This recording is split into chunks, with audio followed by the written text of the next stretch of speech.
Gase is surprised by Laremy Tunsil not being selected to the Pro Bowl. Miami Dolphins head coach Adam Gase admits being surprised by Laremy Tunsil non-selection to the Pro Bowl during his press conference. By Times, Miami Dolphins head coach Adam Gase admits being surprised by Laremy Tunsil non-selection to the Pro Bowl during his press conference. The number 13 has been considered unlucky from the time of ancient Christianity, and the illogical but persisting belief continues today in anyone the least bit superstitious. Yet players drafted 13th have proved very lucky for a lot of teams in various sports through the years. Worth noting as the Miami Dolphins prepare to select no. 13 overall in next week's NFL Draft. 4 future Pro Football Hall of Famers were drafted 13th: Bob Lilly, Franco Harris, Kellen Winslow Sr., and Tony Gonzalez, and another sure to get to Canton, Ohio. Aaron Donald is currently playing. Kobe Bryant bounced into the NBA at no. 13, so did Karl Malone. In baseball, Manny Ramirez arrived 13th, and so did 240-game winner Frank Tanana, and current ace Chris Sale. I'd also note that wearing a number 13 uniform has been survived rather nicely by athletes from Wilt Chamberlain and Alex Rodriguez to Kurt Warner and Steve Nash to James Harden and Odell Beckham Jr. Almost forgot that Dan Marino guy was pretty good, too, despite wearing that onerous numeral. Next Thursday night, barring a trade up or down, will mark only the 4th time in 54 drafts that the Dolphins have selected 13th overall. If you're wondering, the Miami Heat has never drafted 13th. The Florida Panthers will for the first time this June. The Marlins, oddly but perhaps fittingly, have drafted 13th each of the past 2 years, selecting a lefty starter and an outfielder, now both in Class A ball. The Dolphins' 3 previous no.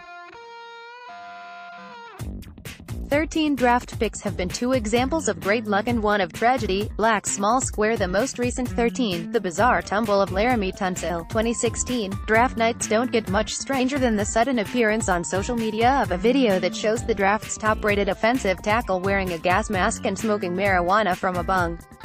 Tunsil, from Ole Miss, had been speculated to be the overall no. 1 pick, or at least top 5, but teams scared by that video let him fall to Miami. "I made a mistake, a huge mistake," he would say later. Tunsil's mistake was the Finns' great fortune. He has been a solid left tackle for 3 seasons, the only steady fixture on the line, and was rewarded this week when the club exercised its 5th-year option to keep Tunsil at least another 2 seasons. Black small square. The first 13, the strange availability of A.J. Dewey, 1977. Dewey, a linebacker and hybrid out of LSU, had chosen an agent named Howard Slusher, who was then a pariah to many NFL general managers at a time when rookie holdouts were common. Slusher told Dewey not tell teams who his agent was. The Bills, picking 12th, called Dewey on draft day. Buffalo, we've heard Howard Slusher may be your agent. Dewey, who preferred not to play or live in the freezing cold. Yes, he will be my agent. Buffalo, we'll be back in touch. Phone rings minutes later and it's Dolphins GM Bobby Beathard telling Dewey he had been drafted by Miami. Dewey was thrilled. The Dolphins would be, too. Dewey was AP Defensive Rookie of the Year.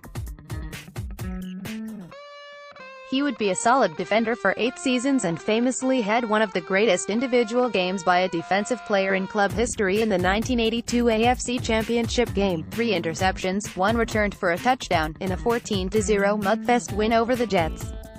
Black small square. The middle 13, tragedy in Winona, Texas, 1981. Miami drafted Oklahoma running back David Overstreet in 81, but could not agree to contract terms. He played 2 seasons with Montreal in the CFL before at last signing with the Dolphins for the 1983 season, Marino's rookie year. He showed great promise, rushing for 392 yards and a 4.6 average, including 179 yards on 27 carries the last 2 games. He then had 50 yards on 9 carries in a playoff loss. He looked like a future star. He would never play again. Overstreet was driving straight through from Detroit, where he had appeared at a Billy Sims football camp, to his home in East Texas when, on June 24, 1984, he fell asleep at the wheel. His silver Mercedes 450 SL smashed through a utility pole and careened into two gas pumps, causing a massive explosion. They identified Overstreet through dental records, a gold ring bearing the letter O, and a gold chain with 20, his Dolphins number. He was 25 years old. I read a list once that cruelly include Overstreet among the team's biggest draft busts. No.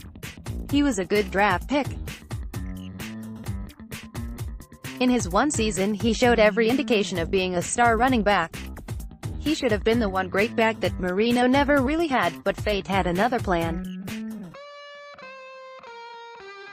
As the Dolphins prepare to select 13th next week, there have been 2 instances of that number bringing with it much luck, and one tragic exception. Let's block ads. Why?